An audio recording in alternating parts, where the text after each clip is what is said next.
E vamos começar com a nossa prece. Espera um pouquinho. Começar com a nossa prece, vamos unir os nossos pensamentos, já que todas nós nos consideramos uma família que somos, Senhor, na busca do nosso aperfeiçoamento moral, da nossa conduta de vida, e do aproveitamento da melhor maneira possível dessa oportunidade da reencarnação que todos nós obtivemos. Jesus, Mestre amado e querido, nos ilumine no nosso estudo de hoje à tarde, que nós possamos não só apreender esses ensinamentos através do nosso intelecto, mas principalmente pelo aspecto moral, pelo aspecto emocional. Que nós nos esforcemos cada vez mais, ao exemplo desses personagens, desse romance que estamos estudando, nós possamos transformar nos nossos atos, junto aos familiares a quem temos o compromisso de conviver, junto a novas pessoas que são trazidas à nossa vida, e nos ajude a manter sempre atento o nosso olhar, para que nós possamos nos tornar útil aonde nós estivermos habitando. Abençoe os nossos lares, os nossos familiares, os nossos vizinhos, para que todos possam absorver de alguma maneira esses eflúvios que, com certeza, o plano espiritual que nos acompanha todas as sextas-feiras derrama sobre nós, nos iluminando, nos fortalecendo na nossa vontade de melhoria. Mais uma vez, nós agradecemos a oportunidade que nos dá e que a sua luz nos envolva, Senhor, agora e sempre. Graças a Deus. Bom, gente, nós estamos estudando o capítulo 6, né, do romance Há 2000 anos. Esse capítulo 6, a primeira aula, a Simone que nos trouxe, é como ele chama alvoradas do reino de Deus, do reino do Senhor, né? Então, a Lívia, através do Emmanuel, ela relata como que foi a acolhida que eles obtiveram no despertar, né? daquele sacrifício, dos primeiros martírios. Eles foram os primeiros mártires, né? do cristianismo lá na sua nascente. E aí, como que foi essa acolhida? Ela relata que é um lugar acima da crosta terrestre, onde eles foram encaminhados, e onde ela teve a oportunidade eles foram acolhidos por... ela relata como se fossem anjos, né, acolhendo, abraçando-os, e ela relata, inclusive, que um caminho se formou da crosta terrestre para o alto, né? Esse caminho era como se sons musicais, pássaro, uma paisagem belíssima, né? E ela, particularmente, foi acolhida também pelo Simeão. Então, eles estão indo nesse caminho em direção a outros planos, acima da crosta terrestre, que a Simone até trouxe para nós ali, ela mostrou aquelas faixas, né, como se fosse sétimo céu, em cada faixa quanto mais em ascensão, mais elevado, vamos dizer assim, são esses ambientes. E eles estavam caminhando e sendo levado para uma região acima da crosta terrestre, quer dizer, acima da ainda materialidade, da inferioridade que envolve o planeta, né? Então, ela está narrando isso, né? E é justamente daí que nós vamos começar.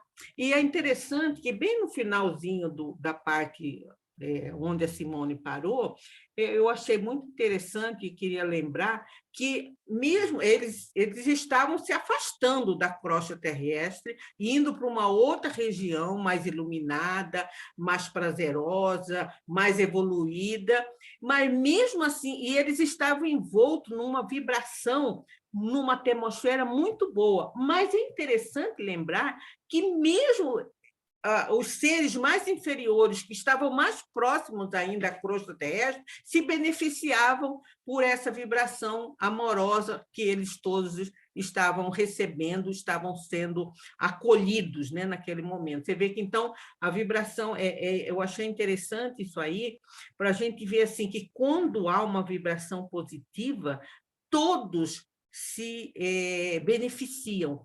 É por isso que na minha prece eu falei o seguinte, né? Que, por exemplo, nesse momento que nós estamos nos reunidos, apesar de cada um estar num ponto da cidade e até fora do estado, como lá em Tocantins, lá no Rio, né? No Rio, né?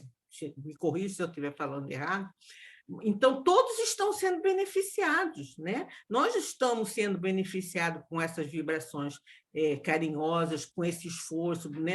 Para que a gente realmente se reúne toda sexta-feira. E assim como existe a Malu, que abre a nossa sala, que abre a sala, que nos ajuda nessa conexão, existe também uma equipe, com certeza, espiritual que nos incentiva e que nos ajuda, que torce por nós, né? Então, isso é importante que a gente sempre... Por isso que quando Jesus disse, onde estiver um ou dois reunido em meu nome, aí estarei presente. E é uma verdade, estará presente através dessa vibração positiva, essa irradiação do bem que ele realmente emite. Então, nós vamos recomeçar. Espero que todos já tenham aberto. Nós vamos recomeçar o estudo. Aliás, nós vamos chegar ao final deste capítulo 6, tá? Então, vamos lá, gente. Espero que todos tenham já se localizado, tá? Vou começar a leitura. Depois de alguns dias de emoções suaves e carinhosas, todos os espíritos reunidos naquela paisagem luminosa se preparavam para receber a visita do Senhor, como quando da sua divina presença na bucólica moldura da Galileia. Que Senhor que eles estavam se referindo aqui, né? Jesus. Aí, gente, a gente imagine o grau evolutivo desses primeiros mártires. Eles eram missionários, eles foram escolhidos para realmente passar por essa experiência, por essa provação. Eu não diria nem provação, seria uma experiência para eles darem os primeiros testemunhos daquela religião, daqueles ensinamentos cristãos. Por quê? Porque era uma forma muito contundente de chamar a atenção. Porque, veja bem, aquelas pessoas foram levadas para a morte, de uma morte violenta, e não havia lamento, não havia blasfêmias, não havia choro. Eles iam cantando em direção às feras. Quer dizer, isso chama atenção, porque que doutrina é essa? Que ensinamentos são esses? Que, em vez de fazer com que eles se revoltassem, pedissem por clemência, eles vão cantando os louvores. Isso é uma forma de chamar a atenção. Naquele momento, ainda com a humanidade ainda bastante brutalizada, era uma forma de chamar a atenção. A gente pode até perguntar, mas será que precisava ter morrido? Naquele momento, era a forma de chamar a atenção, né? Era uma maneira de se chamar a atenção e de despertar a curiosidade, pelo menos, de falar, mas peraí, vamos saber o que eles acreditam tanto que eles vão assim entregues, parece. Então, era a maneira, né? Então, a gente percebe. E quem vem receber a esses primeiros? O próprio Cristo.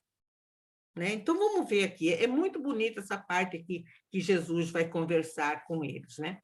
Num dia de rara e indefinível beleza, em que uma claridade de cambiantes divinos entoavam saborosos mel de alegria em todos os corações, descia o Cordeiro de Deus, da esfera superior de suas glórias sublimes, e, tomando a palavra, naquele cenáculo de maravilhas, recordava as suas inesquecíveis pregações.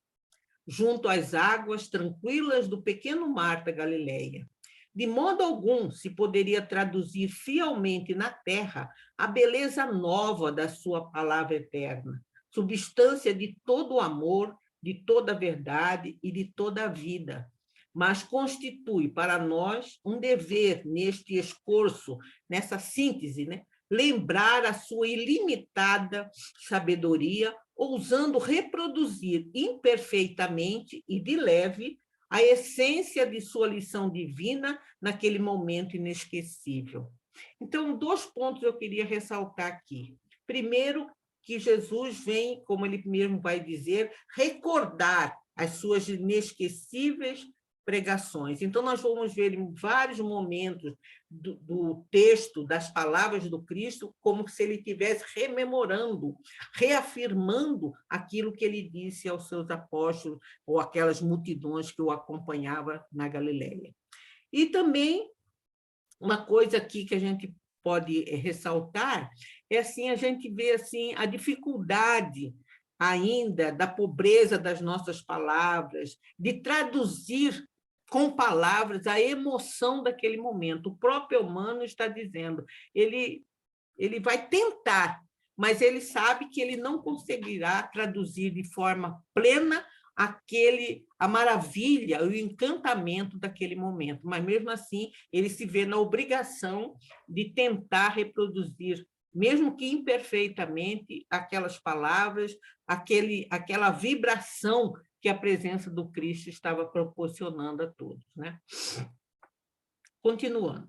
Figurando-se a todos os presentes a cópia fiel dos quadros graciosos e claros do Tiberíades, a palavra do mestre derramava-se no ádil da alma, né, no acesso das almas, com sonoridades profundas e misteriosas, enquanto de seus olhos vinham a mesma vibração de misericórdia e de serena majestade.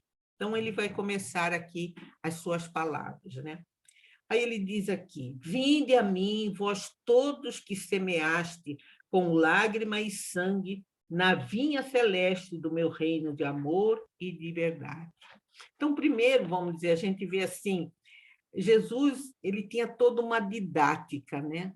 Tem, né? Vamos dizer, tudo. Ele primeiro abraça, acolhe, quer dizer, aqueles, olha, vinde a mim, todos vós, né? Aqui, nesse momento, ele é como se aquele irmão mais velho que abraça cada um, acolhe, enxuga as lágrimas, né? Então, ele fala, continuando aqui, nas moradas infinitas do Pai, há luz bastante para dissipar todas as trevas, consolar todas as dores, redimir todas as iniquidades.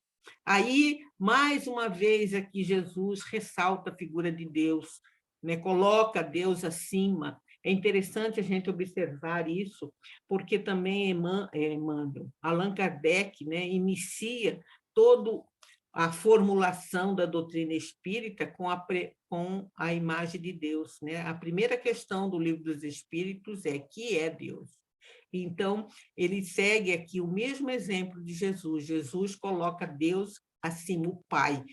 Então, vamos dizer assim, afirmando, né, que Deus, ele é capaz de enxugar todas as lágrimas, de consolar todas as dores, né? Eu achei assim interessante a gente observar essa forma, essa didática como Jesus se dirige aos seus discípulos, né?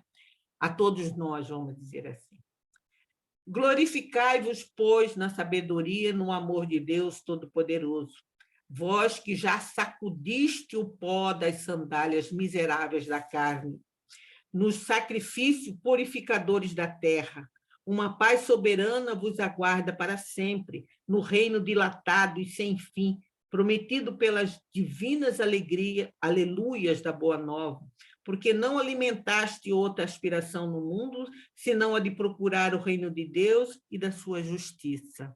Aqui, um primeiro recordar, né, que Jesus, a primeira lembrança, quando ele diz aqui, vós que já sacudiste o pó das sandálias. O que significa sacudir o pó da sandália? Eu vou ler aqui esse relato, ele está lá em Mateus 14, eu vou ler o 13 e o 14, tá? É o Mateus, capítulo 10, eu vou ler o 13 e o 14, onde ele se refere nesse texto que ele fala de sacudir o pó das sandálias. Então, diz aqui, E se a casa, Jesus estava orientando os seus discípulos como que eles deveriam ir pelas casas, pelos sítios, pelas as vilas, né, espalhando a sua palavra. Então, ele diz assim, se a casa for digna, venha sobre ela a vossa paz. Se, porém, não for digna, retorne vossa paz para vós. Quer dizer, eu desejo o bem. Se o outro não acolheu, é problema dele. Você não perca a sua paz. Continuando. E se ninguém vos receber, nem ouvir as vossas palavras, saindo daquela casa ou daquela cidade, sacudi o pó dos vossos pés. Então, o que ele quis dizer aqui para os apóstolos, para que sacudisse o pó? Alguém quer comentar alguma coisa? O que significa sacudir o pó?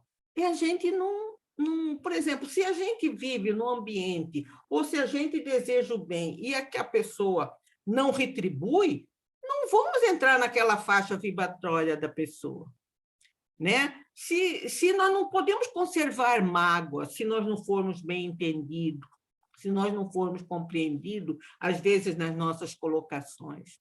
Isso acontece muito, às vezes, até dentro da própria casa, do próprio ambiente familiar com que vivemos. Nem sempre todos da nossa família, do nosso lar, comungam da mesma maneira de pensar. Agora, a gente não pode se magoar, não, ou desistir, né? Ou não, eu não vou mais fazer nada porque ninguém me entende. Não, ele fala, não pegue, por exemplo, a dúvida do outro, a mágoa do outro e carregue para si. É isso que ele falou, vocês já se libertaram. Vocês já não trouxeram para cá a mágoa de ter sido incompreendido, porque aquelas pessoas elas não eram compreendidas. Aquele povo romano não compreendia, por exemplo, a igualdade de tratamento entre as criaturas, que não havia servos nem patrões, e sim seres humanos, que todos mereciam o mesmo respeito. Aquilo era inadmissível. Mas eles não carregaram mágoas. Eles voltaram ao plano, cumpriram o papel que lhe cabia naquele martírio e chegaram ao plano espiritual mais elevado sem mágoas, sem rancor, sem ressentimento. Né? E isso que é por isso que ele fala que ele vai recordar das suas inesquecíveis pregações, que isso ele disse aos apóstolos, mas ele estava dizendo também àqueles primeiros cristãos, vocês já sacudiram a poeira, vocês não têm mais poeira do mundo, vocês já estão prontos para começar, por isso que o título do capítulo é Alvoradas do Reino do Senhor. Aqueles primeiros cristãos já estavam prontos para penetrar em estágios melhores, em planos mais evoluídos, como nós vamos ver no decorrer da nossa leitura, lá pelo finalzinho desse capítulo. Tá? Posso continuar? Alguém quer falar algum comentário, gente? Bom, eu entendo que não quero, vou continuar. Entre a manjedoura e o Calvário, continua Jesus, né? Entre a manjedoura e o Calvário, tracei para as minhas ovelhas o eterno e luminoso caminho. Olha só, o eterno e luminoso. Quer dizer, já fazem 2000 anos que Jesus deixou pronto o caminho, que até hoje nós precisamos aprender a segui-lo. O Evangelho floresce agora como a seara imortal e inesgotável das bênçãos divinas. Não descansaremos, contudo, meus amados, porque tempo virá na terra em que todas as suas lições hão de ser espezinhadas e esquecidas. Olha aqui, né? Ele está dizendo, olha, está começando agora, mas vai chegar um tempo que tudo isso vai ser colocado em dúvida, vai ser esquecida, e nós estamos vendo que até hoje ainda nós temos dificuldade de viver em plenitude todo esse caminho que Jesus deixou traçado para que nós seguíssemos, né? Depois de longa era de sacrifícios para consolidar-se nas almas, a doutrina da redenção será chamada a esclarecer o governo transitórios do povo, né? É a mistura, vamos dizer assim, desses ensinamentos com o poder transitório do mundo. Mas o orgulho e a ambição, o despotismo e a crueldade hão de reviver os abusos nefandos da sua liberdade. O culto antigo, com as suas ruínas pomposas, buscará restaurar os templos abomináveis do bezerro de ouro. Os preconceitos religiosos, as castas clericais e os falsos sacerdotes restabelecerão novamente o mercado das coisas sagradas, ofendendo o amor e a sabedoria do nosso Pai, que acalma a onda minúscula do deserto, do mar, como enxuga a mais recôncita lágrima da criatura, vertida no silêncio de suas orações ou na dolorosa serenidade da sua amargura indivisível. Então, aqui a gente vê Jesus, é como se ele estivesse recordando aquele último sermão dele, o sermão profético, né? Onde ele realmente diz que haverá falsos cristos, haverá falsos profetas, que será tão forte esse momento que, se fosse possível, a fé de muitos se esfriará. Então, ele está dizendo assim, e o que aconteceu? Se nós formos estudar um pouquinho da evolução da religião, principalmente a religião católica, que se armou de dogma, de ritos, de autoridades, vamos dizer assim, não uma autoridade moral, mas autoridade administrativas, né?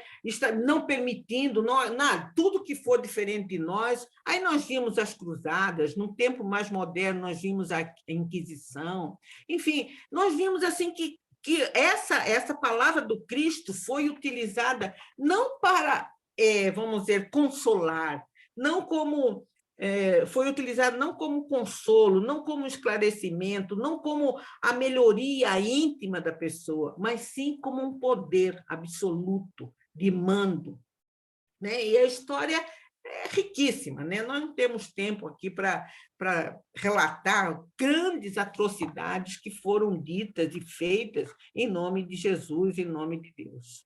Até hoje, né, gente? Até hoje a gente, infelizmente, a gente ainda vê esses ensinamentos serem manipulados nos seus interesses próprios, né? Continuando, soterrando o evangelho na abominação dos lugares santos, os abusos religiosos não poderão, todavia, sepultar o clarão de minhas verdades, roubando-as ao coração dos homens de boa vontade. Então, ao mesmo tempo que ele diz assim que vai vir um período de treva, um período em que tudo aquilo parece que vai ser esquecido, deturpada, mas a força das suas palavras, dos seus ensinamentos, não se perderão. Isso é a grande esperança que realmente nós temos no nosso coração, né? Das esferas de luz que dominam todos os círculos das atividades terrestres, caminharei com os meus rebeldes tutelados, como outrora entre os corações impiedosos, empedernidos de Israel, que escolhi um dia para mensageiro das verdades divinas entre as tribos desgarradas da imensa família humana. Em nome de Deus Todo-Poderoso. Oi. Alexandra, tudo Oi, bem?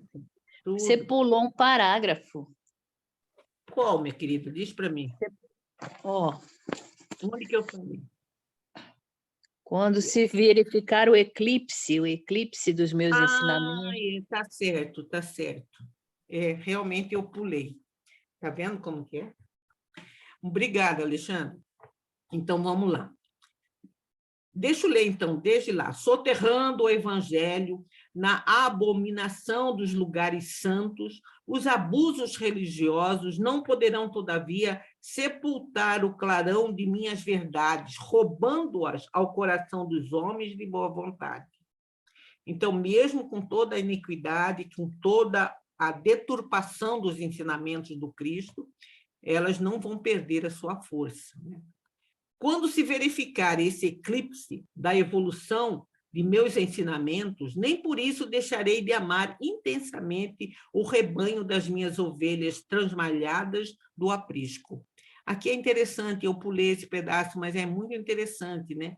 Que ele diz que nenhuma das suas ovelhas serão perdidas. Então, aqui ele reafirma aquelas palavras que ele disse lá no momento, lá junto àquela população que o seguia, né?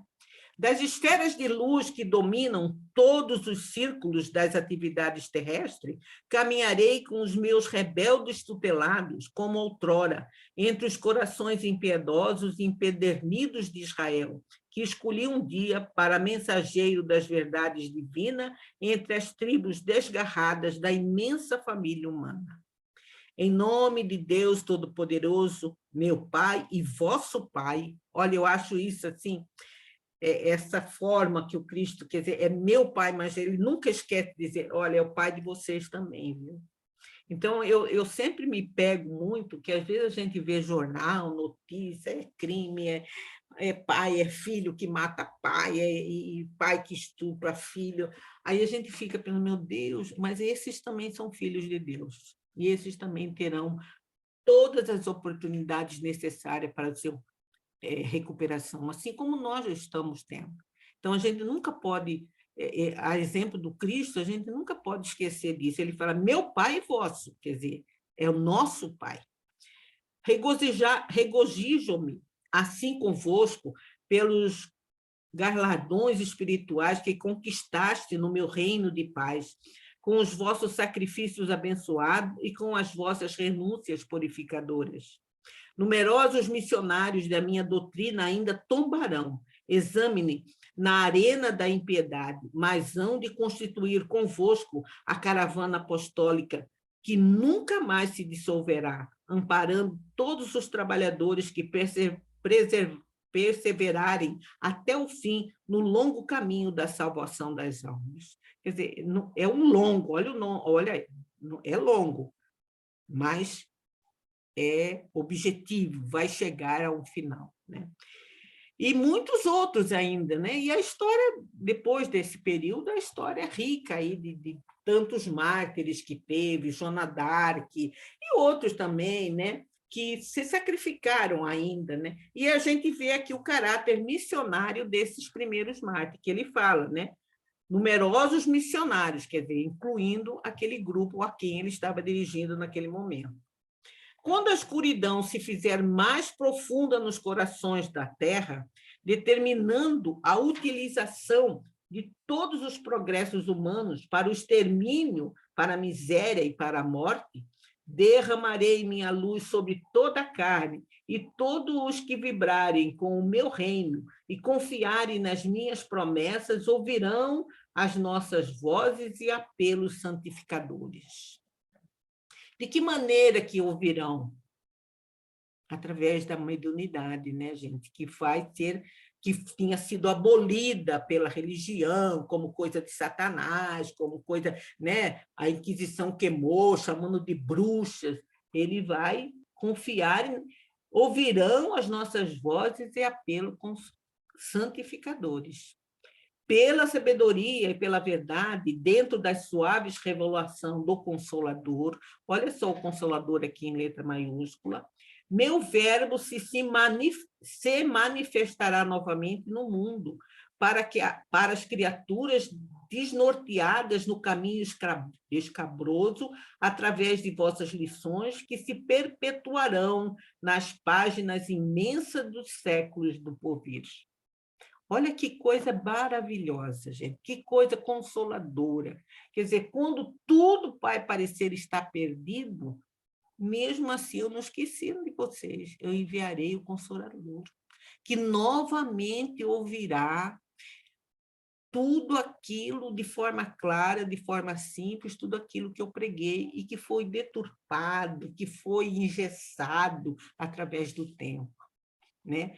Então, aqui eu queria até fazer um comentário, assim, eu fico muito, quando eu vejo mensagem desse tipo, eu fico muito analisando a responsabilidade que nós, que nos intitulamos espíritas, temos com esses ensinamentos, né?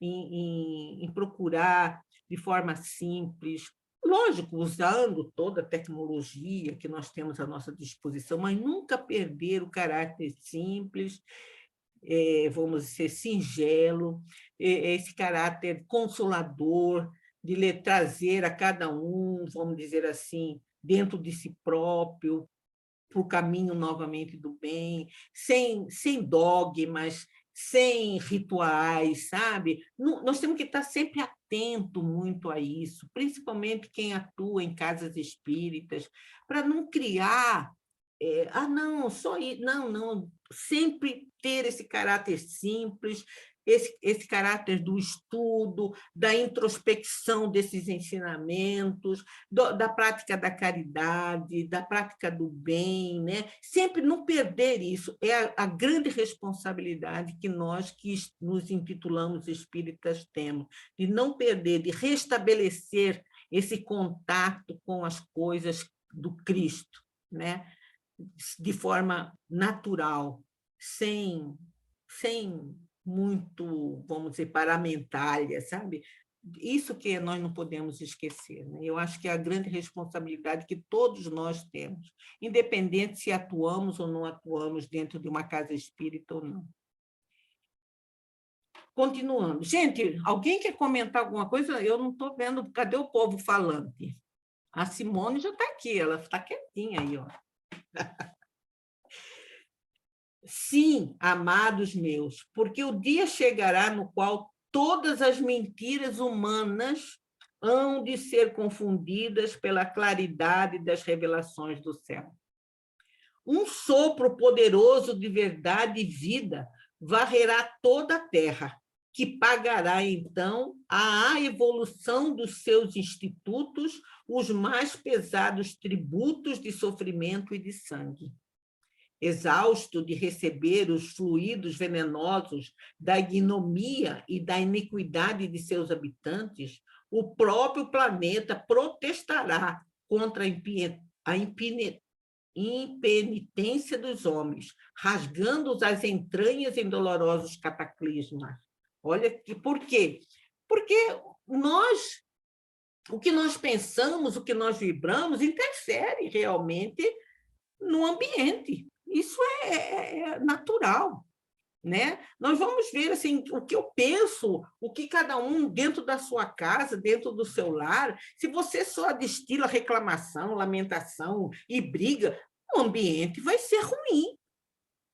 E acaba influenciando o vizinho meu de porta, o passageiro. Não tem uma mensagem, eu não sei onde, que fala que a pessoa acordou de mau humor, brigou com a mãe, saiu, aí chutou o cachorro na rua, sabe? Porque vai sendo um desencadeamento de energia. Então, o próprio planeta vai recebendo tanta que vai. Nós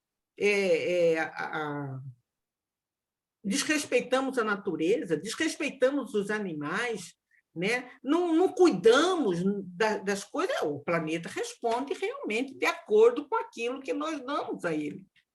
Né? Ele não é indiferente. Marli. E Marli. Desculpa, pode falar, Estefânia? Não, fala aí primeiro, Elê, depois eu falo. Tá, então, olha só, a Marli tá chamando a gente para falar, então eu vou falar, né, Marli? Até agora está dando congestionamento dele. Então, olha só, a gente está vivendo isso aqui. Sim. O planeta Terra, nós estamos aí, ó, os fluidos venenosos. O que produz os nossos fluidos venenosos? Estamos aí em meio à pandemia, né? Estamos agora começando outra doença, que é a monkeypox. Então, ó, quantos, né, não falecemos de Covid, que são os nossos fluidos venenosos, eles produzem esses vírus. Sim. E aí nós estamos aí no nosso planeta aí, né, com cataclismas, como fala o livro. Uhum. Sabe Deus aí o que vai vir ainda, né? Apesar do Consolador também estar junto. Nós temos Sim. aí vários livros e nós estamos nesse futuro atualmente que Jesus já previu lá nessa época aí, em 58 DC, na morte do grupo, né? Sim. Temos todos os livros aí que nos ensinam que vem a voz dele, vem a voz dos bons espíritos. E mesmo assim a gente ainda, vamos dizer assim, a gente ainda é rebelde, a gente ainda erra. É verdade. Pode falar, Estefânia.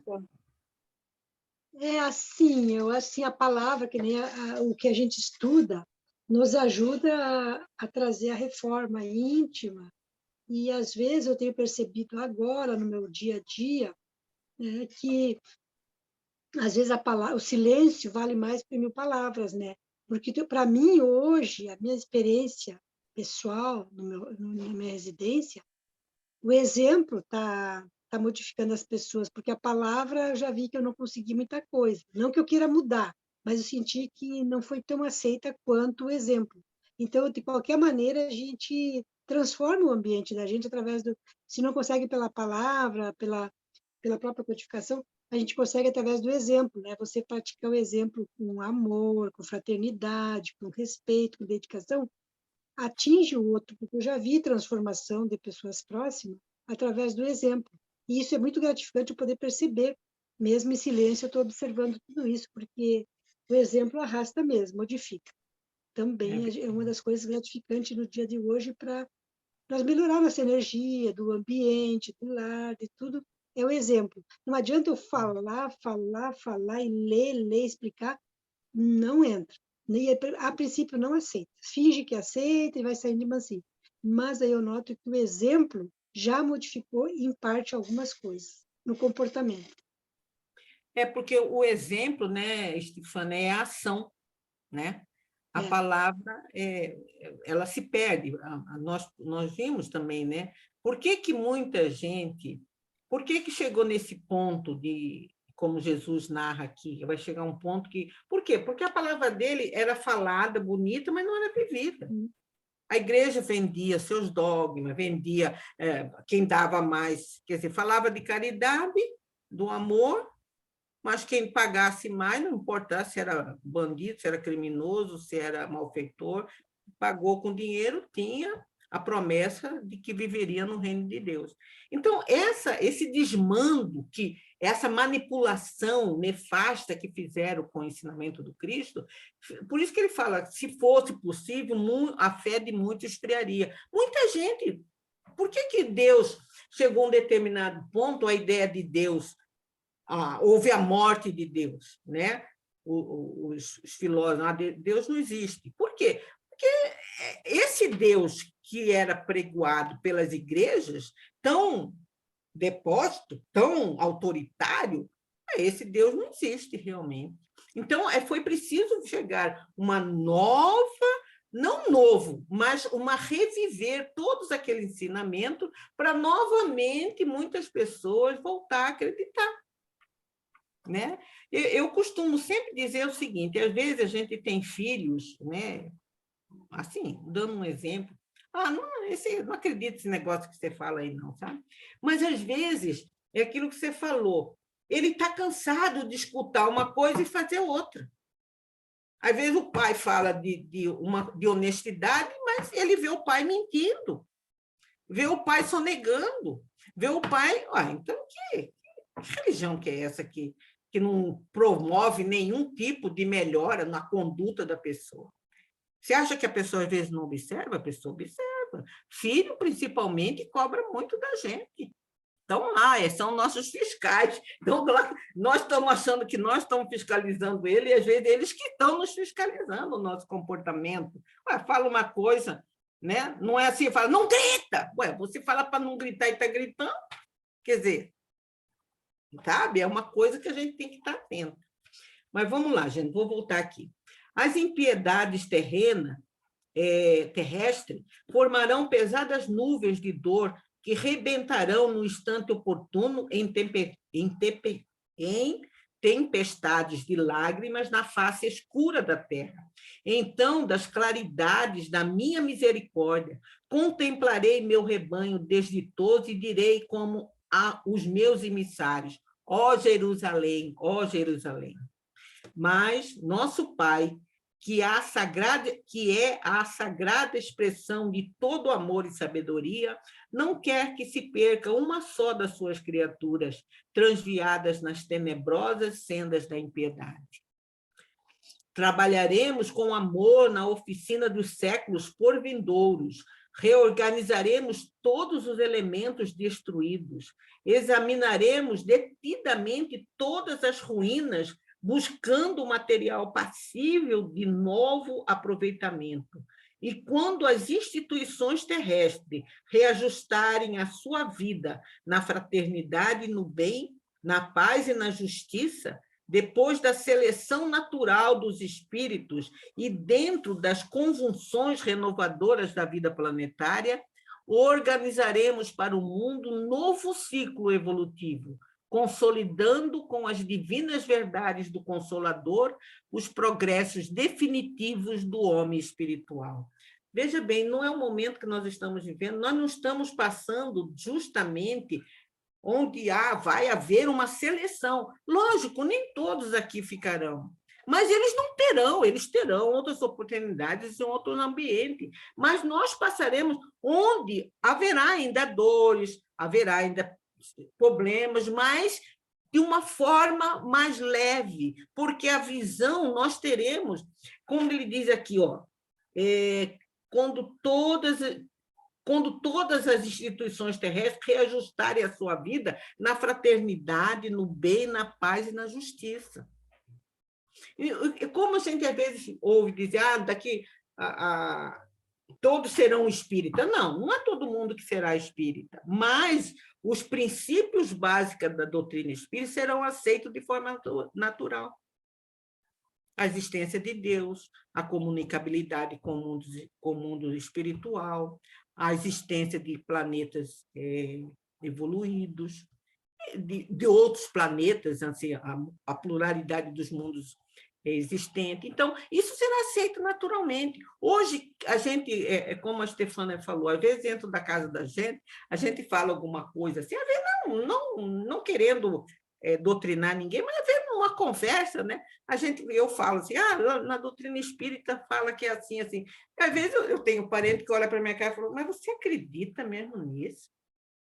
Assim, espantado, como que diz, esse troço é tão delirante isso que você está falando, mas com certeza daqui a um tempo tudo isso será aceito, independente do rótulo espírita ou não, será aceito. A medicina hoje já não aceita, não existe em São Paulo, me corrige, eu não sei se é em Campinas, existe lugar que dentro do hospital recomenda a aplicação de passe. Entendeu? Então, coisas assim que vão sendo naturalmente sendo aceitas. Então, quando chegar esse momento, a seleção natural será feita.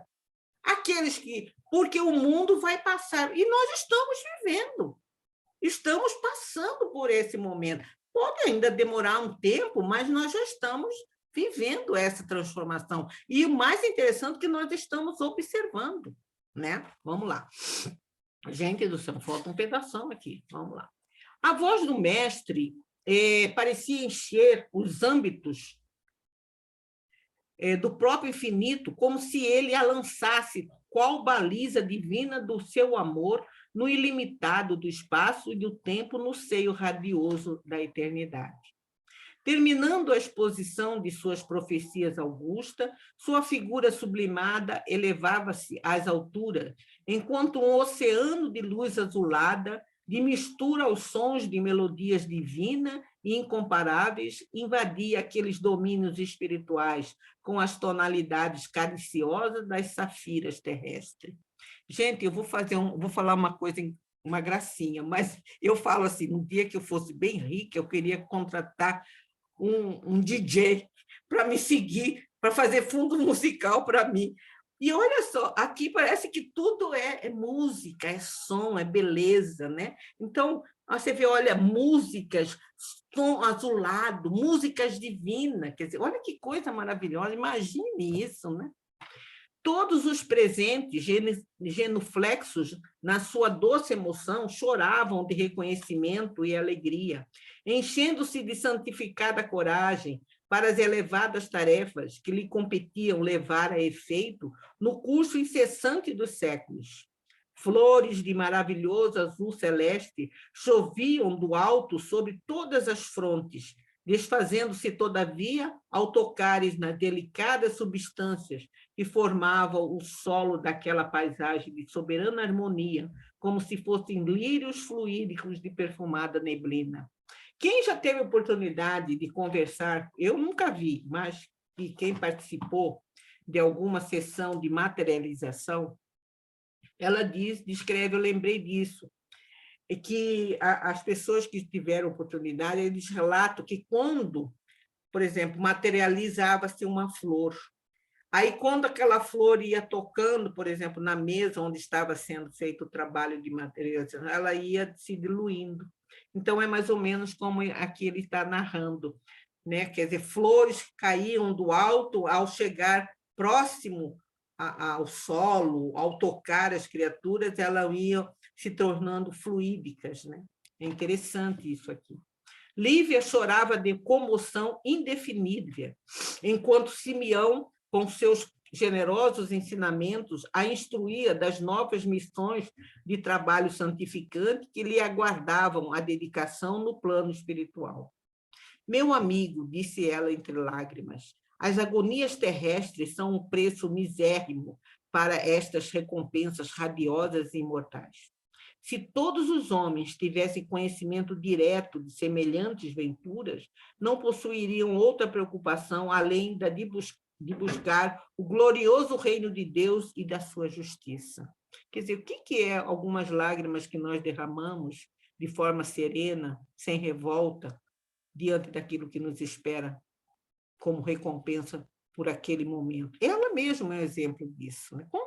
Ficou 20 anos desprezada pelo marido, foi afastada da filha, teve o filho raptado, foi o amor da vida dela, duvidavam dela, não acreditavam nela, ela não teve chance de defesa, mas ela nunca perdeu a fé, a crença. Ela se agarrou, aliás, a isso. E agora ela estava sendo recompensada, né? Sim, filha, acrescentou Simeão, com os seus olhos pousassem serenamente nos quadros do futuro. Um dia, todos os seres da terra hão de conhecer o evangelho do Mestre, observando-lhe os ensinos. Para isso, haveremos de sacrificar-nos pelo Cordeiro de Deus quantas vezes forem necessárias. Organizaremos avançados postos de trabalho entre as sombras terrestres. Buscaremos acordar todos os corações adormecidos nas reencarnações dolorosas para as harmonias sublimes destas divinas alvoradas. Se for preciso, voltaremos de novo ao mundo em missões santificadoras de paz e de verdade.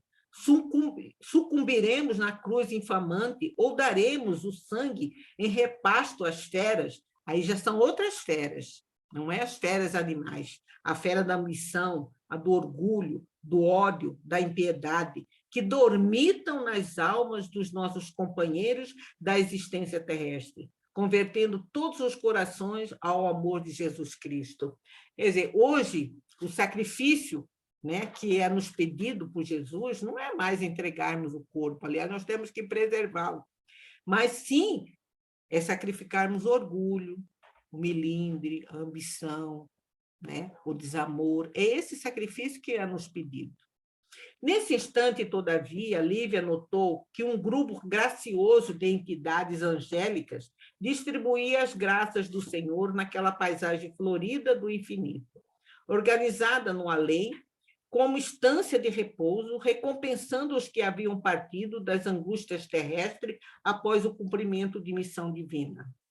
Todos os que haviam alcançado a vitória celeste com seus esforços nos martírios santificantes, retemperavam agora as forças morais e desejavam conhecer novas esferas de gozo espiritual, novas expressões da vida noutros mundos, recebendo outros conhecimentos nos templos radiosos e sublime da eternidade e restabelecendo, ao mesmo tempo, o equilíbrio de suas emoções.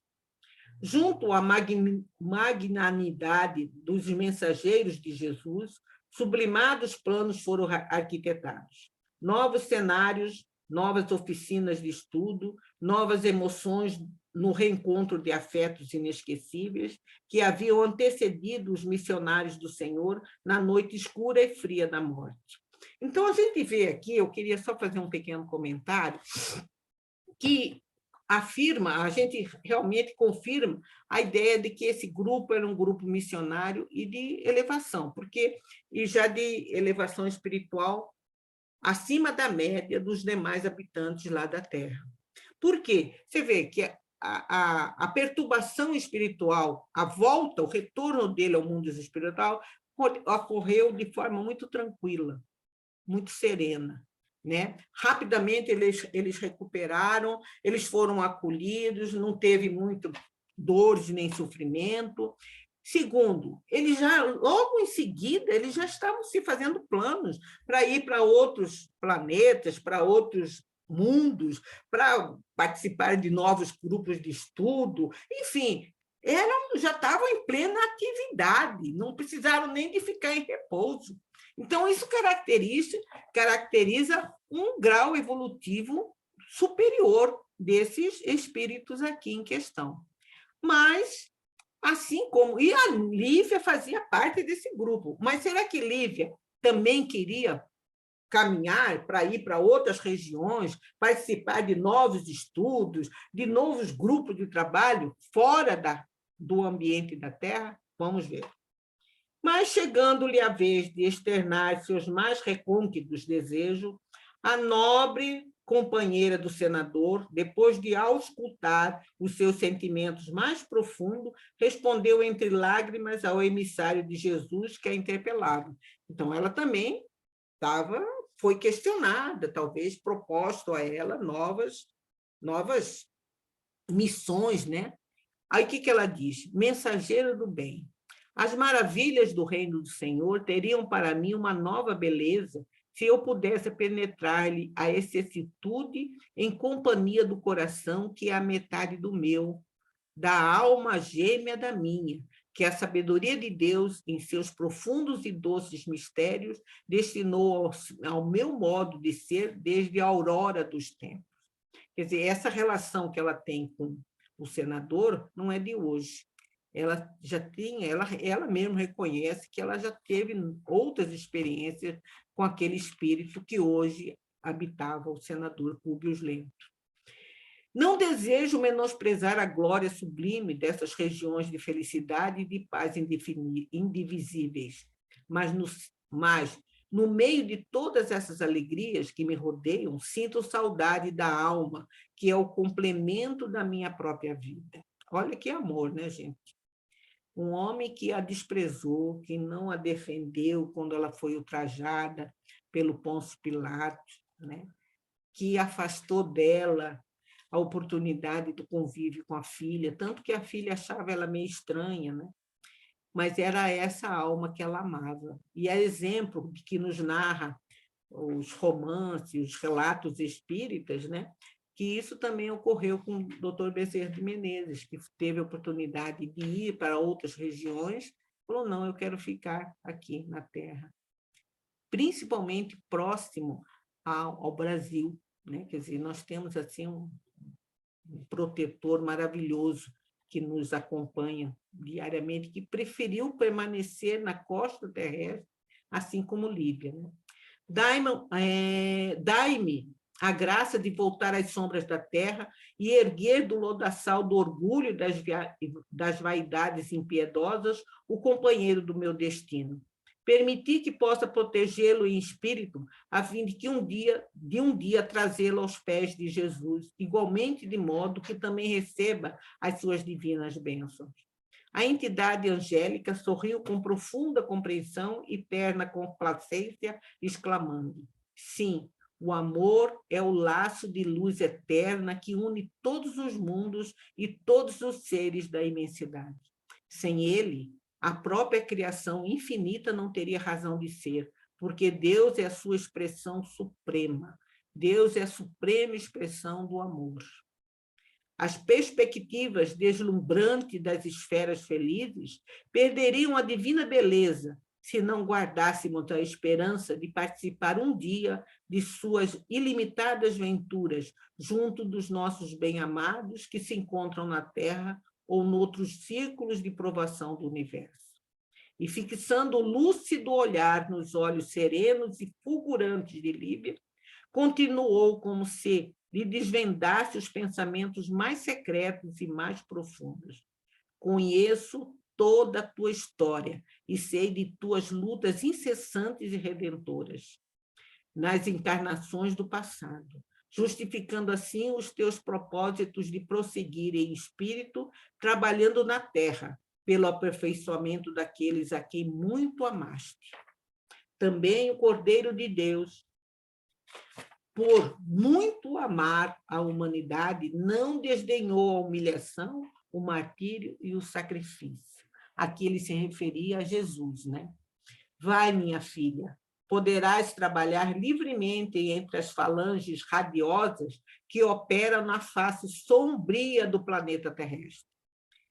Voltarás aqui sempre que necessitares de novos esclarecimentos e novas energias. Regressarás junto de Simeão logo que o desejares. Ampara o teu infeliz companheiro na longa esteira das suas expiações rudes e amargas, mesmo porque o desventurado Públio Lentulus não está longe da sua mais angustiosa provação na atual existência perdida. Nós vamos ver o que vai acontecer com o Públio Lentulus daqui para frente.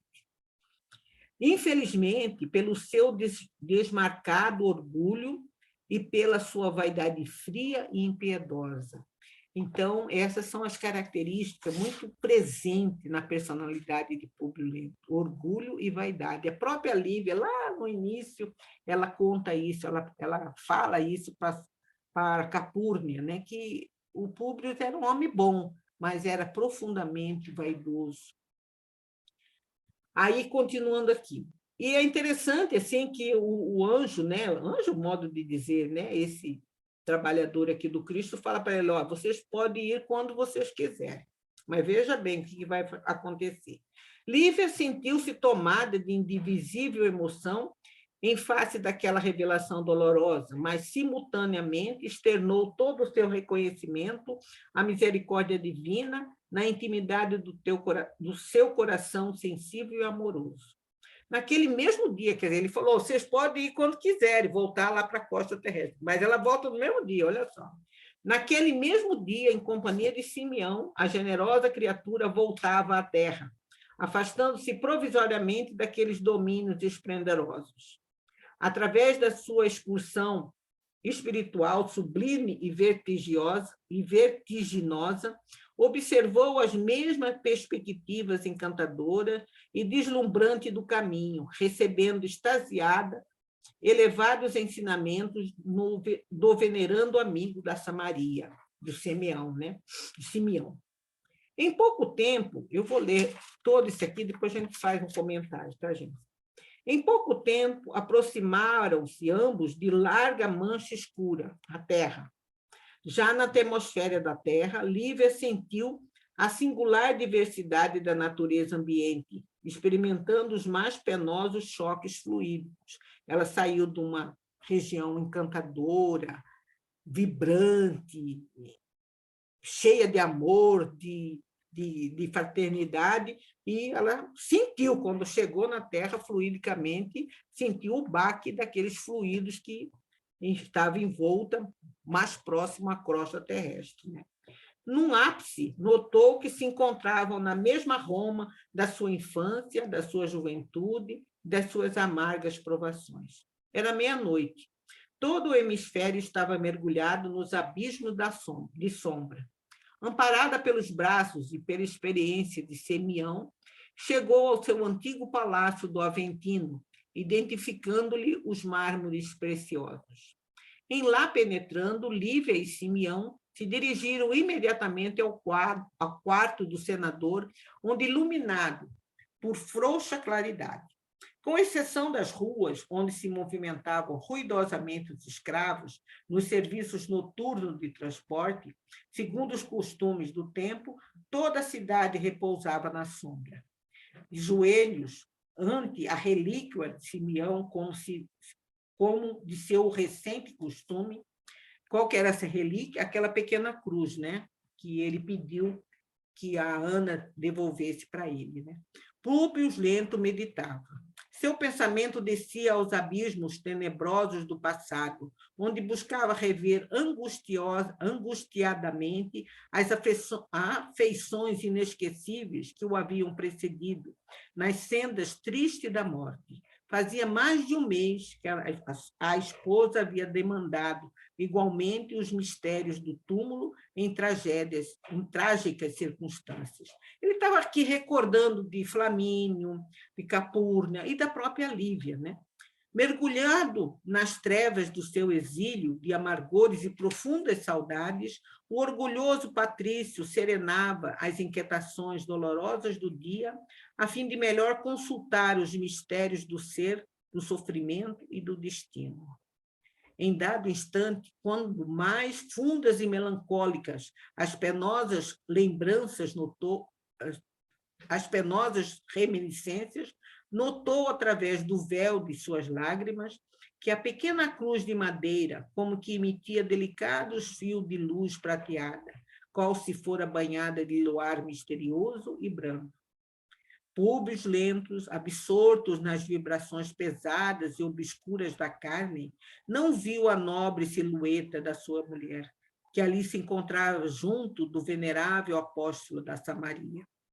Regozijando-se no Senhor ao verificar as profundas e benéficas modificações espirituais da alma gêmea da sua, na peregrinação interativa das reencarnações terrestres, quer dizer, e ela ficou contente, Lívia, de ver que ele já estava se modificando, né? Que ele já estava, vamos dizer, pelo menos ele estava mais circunspecto, fazendo análise, né? Ela viu que já tinha modificações no espírito do Público.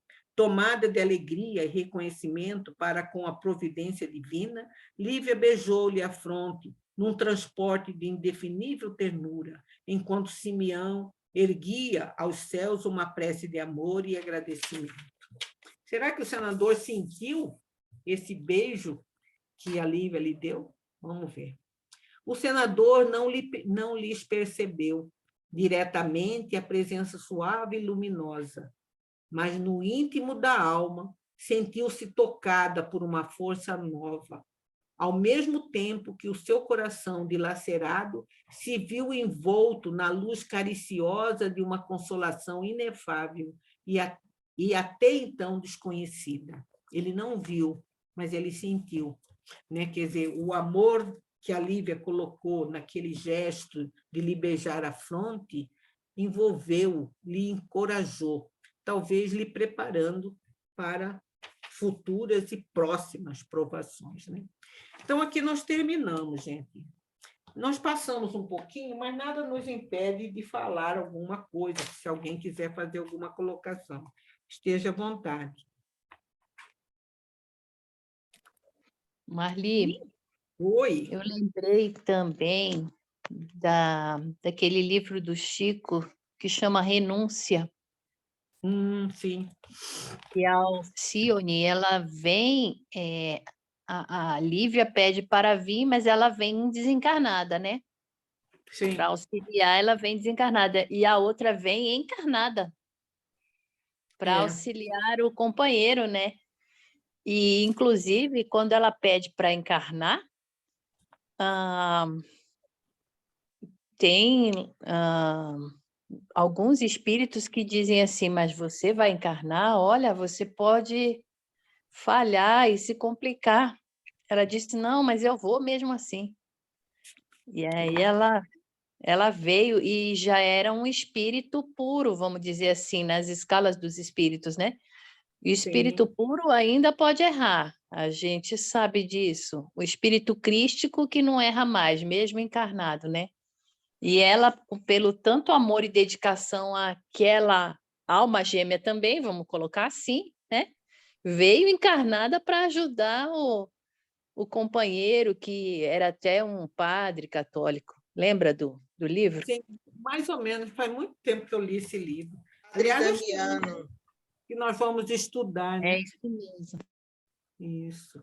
Então, gente, esse tipo, esse amor, né? Quer dizer, é uma coisa que às vezes a gente ainda não consegue compreender a sua extensão, né? De dedicação. Quer dizer, ela teve tudo, por exemplo, para naquele momento, por exemplo, ela tinha tudo para aceitar o convite, vamos dizer, não, eu vou para outras regiões, né? Eu vou conhecer novas coisas, eu vou descobrir, não, mas eu quero voltar, eu quero dividir essa benécia, esse amor, essa oportunidade, eu quero dividir com a minha alma gêmea.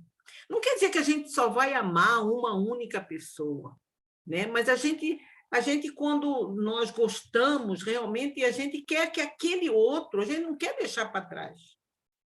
Né? A gente não quer amar, não, eu quero que ele venha junto, quero que fique do meu lado, não quero olhar para trás, eu nem quero também, eu quero que esteja do meu lado, vamos crescer juntos. Né? Vamos aprender juntos, vamos discutir coisas juntos. Era isso que ela queria. E a gente vê assim que, pelo relato aqui, ela já deve ter tido várias oportunidades. Lá naquele momento que aquele bruxo, lá eu esqueci o nome daquele bruxo, ele fala, né, que eles já tinham vivido, quando ela fala para... eu esqueci, a filha lá da... quando vai pedir para separar o Flávio, né, a Flávia do É o Plínio, Assis e a Eulália. Quando ela vai tentar, falou, não, você não pode mexer com isso. Eles já tiveram várias, já são almas que já vêm junto, que já passaram por experiência, você não deve fazer isso, mas mesmo assim ela vai tentar de todas as maneiras afastar, tentou de todas as maneiras afastar o casal, né? A Flávia com o Plínio.